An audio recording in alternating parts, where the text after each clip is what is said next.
আসসালামু আলাইকুম ওয়া রাহমাতুল্লাহি ওয়া বারাকাতুহু। সম্মানিত ভিউয়ার্স, আশা রাখি আপনারা সকল ভালো আছেন। আপনার দোয়ায় আমিও ভালো আছি আলহামদুলিল্লাহ। আমার আম্মা তো জানেন সকলে অসুস্থ, দীর্ঘ ৮-৯ বছর থেকে অসুস্থ আছেন। সবাই আমার আম্মার লাগি খাস করে দোয়া করবা। আল্লাহ তাআলা যেন সুস্থতার সাথে নেক হায়াত দান করেন আমার আম্মারে। তো আজকে লাইভে আওয়ার অর্থ হইল, হঠাৎ মনে হইল যে কিছু কিছু মানুষ দেখছি মা বাবার প্রতি অসন্তুষ্ট, মা বাবার প্রতি খুশি নাই, বা অনেক আছে দেখা যায় যে মা বাপ যে এখন আসুন একটা বিষয় এটা কোনো গুরুত্বও দেয় না।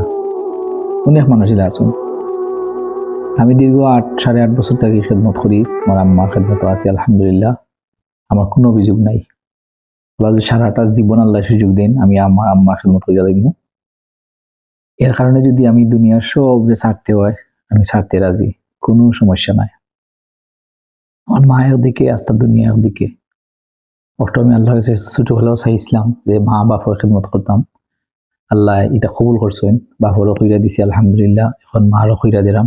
জানি না কতটুকু কবুলর, তবে যথেষ্ট চেষ্টা করি, সর্বোচ্চ চেষ্টা করি হক আদায় করার। নিজের সন্তান 2টা আছে, তারারও হক আদায় করে চললাম, ফ্যামিলির হক আদায় করে চললাম, কোনো কমতি করলাম না। আমার আল্লাহ সাক্ষী আছেন, আজিজ নাজির আছেন।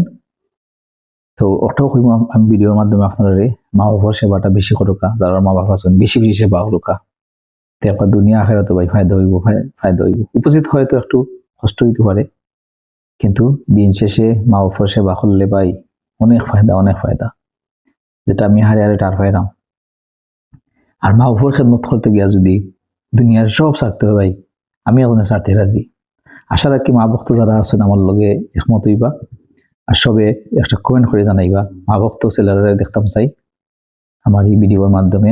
দেখো মা ভক্ত ছেলেরা কেমন আছেন। সম্মানিত ভিউয়ার্স, ও কথা হইবার লাগে মূলত আসলাম আজকে। সব ভালো থাকা, সুস্থ থাকা, আমার আম্মার লাগি দোয়া করবা, আমার 2টা বাচ্চার লাগি সবাই দোয়া করবা। আল্লাহ তাআলা সব নেক হায়াত দেউকা। আর একটা জিনিস কইলাই শেষে, আজকে আপনি মা বাবার যদি খেদমত করেন, আপনি কালকে আপনাদের সঙ্গে মা বাপ হইবা, আপনার বাচ্চা নিতে আপনার খেদমত করবো। দুনিয়াতেও কিছু পাইয়া যাইবা। সেই বলা যদি আপনি হরি হইন, আপনি আপনার এই বউ আপনার সেবা করে, আপনার মা বাবার সেবা করে, কালকের সময় তাইন হরি হইবা, তাইন ওলা সেবা করবো। এটাই দুনিয়ার সিস্টেম। সেম তদ্রুপভাবে দাদা দাদি নানা নানি যারা আছেন তারারে খেয়াল রেখোকা, সেবা হই রোকা, তারা মায়া তাইকা গুরুত্ব দিয়ে একটু। আপনি জেলা করবা, আপনাদের সময় দাদা হইবা, আপনাদের সময় নানা হইবা, আপনাদের সময় হর হইবা, আপনাদের সময় বাপ হইবা, সেম জিনিসটা আপনার কাছে ফিরে আইব। এর লাগে সবসময় ভালো জিনিস চিন্তা করবা, অন্যের ক্ষতি করবা না, পারলে উপকার করবা, ক্ষতি করার দরকার নাই। যাই হোক, সব ভালো থাকা, সুস্থ থাকা। আজকের মতো আপনার কাছে বিদায় লইলাম। আল্লাহ হাফিজ। আসসালামু আলাইকুম ওয়া রাহমাতুল্লাহি ওয়া বারাকাতুহু।